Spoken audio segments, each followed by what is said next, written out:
Hi, I'm Sally Camacho, pastry chef for the National Mango Board, and I will be taking this unripe green mango and making a beautiful layered cake for you. So to start with my cake, I'm going to mix my dry ingredients into a bowl. So I've got my granulated sugar, all-purpose flour, baking soda, 5-spice powder, ground cinnamon, and sea salt. I'm gonna give it just a quick mix just to make sure everything is combined. So now that I've got my dry mixed up, I'm gonna go ahead and mix up my wet ingredients in a separate bowl. So I'm going to mix my whole eggs and my vegetable oil together and give that a nice stir.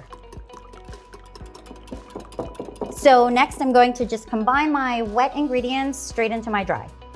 I'm just gonna combine this until the wet and the dry are almost mixed together completely, and then I'm gonna add my grated green unripe mango. So I'm first going to peel this with a peeler, and you can see it's nice and firm to handle. Just glide your peeler down the skin. Green mangoes are essentially unripe mangoes. It's really crisp, it's very tart, it's got a really beautiful acidity to it, which really melds well into a sweet dessert. And I'm just gonna use a box grater, holding one end. I'm just gonna grate it like you would a block of cheese. Once you feel the seed, just stop and then turn the mango around. And then just kind of press it against the grate, grate all the flesh from the mango, and then you're just left with the seed. So I have about 2 cups of grated mango, and I used about 2 full mangoes for this. So you could probably do either 2 Keats or Kents, but if it's the smaller mangoes, maybe a little bit more than 2. You definitely want all the juices, all the mango flesh.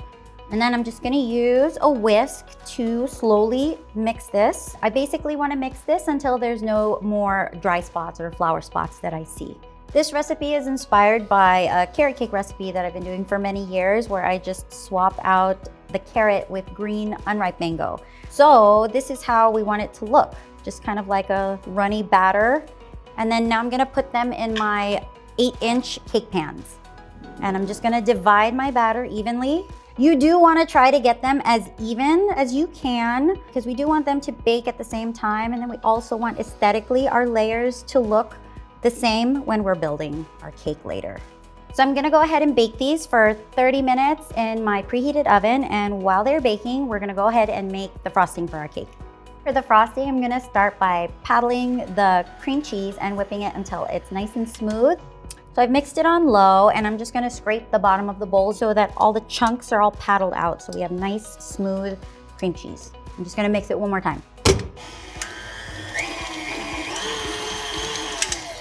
There we go. Nice, smooth, lump-free cream cheese. I'm just gonna add all my powdered sugar.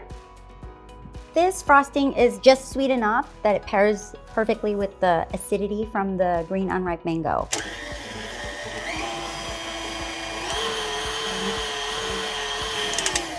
Beautiful. So once that's nice and smooth, I'm gonna go ahead and add my vanilla extract, and then I'm gonna also add my sour cream. The sour cream adds a little bit of richness and also a little bit more acidity, and it also makes the icing a little bit more fluffy. Now that my frosting is done, I'm gonna keep this at room temperature so that it's a nice consistency to frost my cake. Now that my cakes are baked and fully cooled, we're gonna go ahead and assemble them. So I've got my cake layer down first, and then I'm going to put about half of the icing recipe. And I'm just using a spatula, and I'm just gonna spread this. Doesn't need to look pretty because it's gonna get covered with a bunch of mango. And I've got some large cubed up mango that I'm going to just add. The more mango, the better in this cake. The addition of this ripe mango with the green unripe mango inside the cake is a really nice balance. I really just wanna cover the surface with mango. If you think you need more, just add it. Now I'm going to put on my second layer of cake. And then I'm going to add the rest of my icing on the top. I'm decorating this cake in more of like an open, I guess you could call it naked form. So it's like a naked cake look. So I just really wanna see the layers of the frosting and the mango fruit. And that's really what it's about. And then finish with some more mango on top. I'm just actually aiming to decorate just around the rim. So I'm just spooning more mango around the sides. Nice big chunks of fruit. So I'm going to do, we call it a hedgehog mango, and you've probably seen it. So it's basically cutting the mango into like a dice and then popping it out so it almost blossoms like a flower, or it resembles a hedgehog. So I am going to slice my mango against the seed. So you want to hold this fairly flat, and you want to use your knife and just cut all the way down, but not through the skin.